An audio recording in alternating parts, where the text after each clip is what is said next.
This is not financial advice, not legal advice, for entertainment, educational purposes only, and anything I say is my opinion.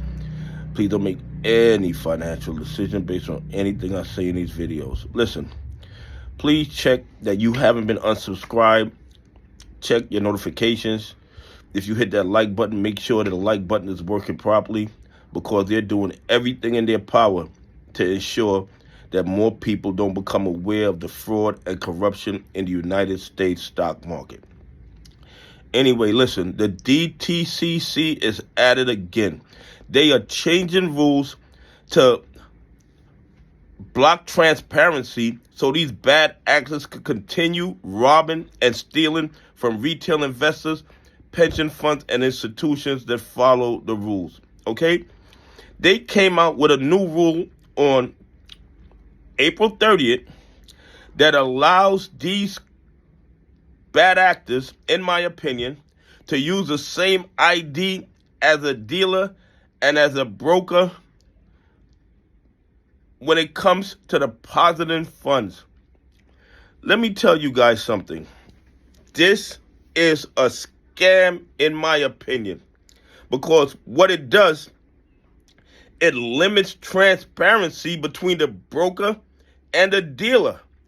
They can do all kind of nonsense now, and you won't be able to see exactly what they're doing.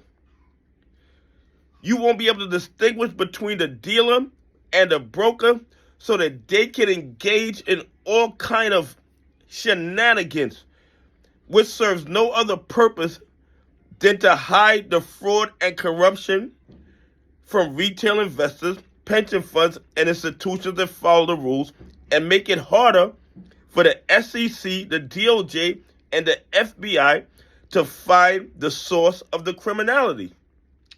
I mean, here's what happens. You have compliance risk management.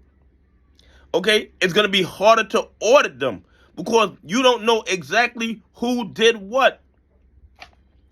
They're going to be able to conceal fake trades. It's going to be easier to launder positions. And you know what else? I believe we're going to end up getting those blue sheets. We're going to end up getting that trader history. And with nonsense like this, it's going to be harder for the lawyers and the courts to decipher exactly who did what and when. DTCC, give me one reason why you would want the dealer and the broker to have the same ID number. Tell me how that benefits the market by creating more darkness, more concealment. This is absolutely crazy. You know what this tells me? This tells me that the DTCC knows that what they've been doing is criminal activity, and they're going to be held accountable.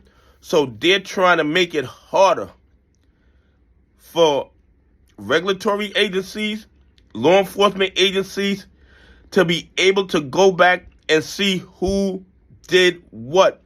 They're commingling all the nonsense together, so we won't be able to figure out exactly who is the bad actor. And once you put that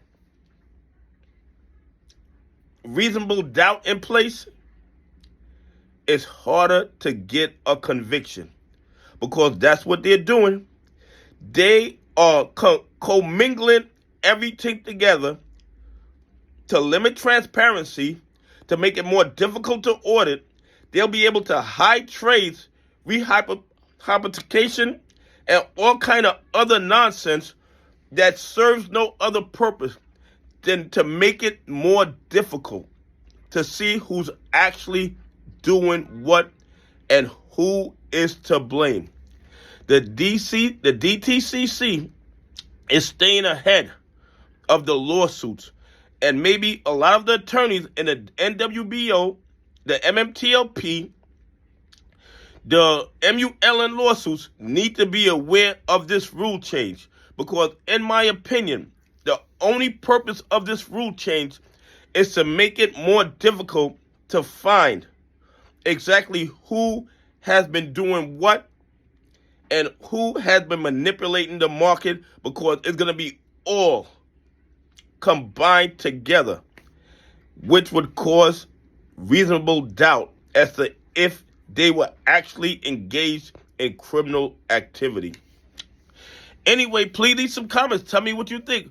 Why do you think the DTCC would allow the broker and dealer to use the same ID? What purpose did that serve except for concealment and lack of transparency?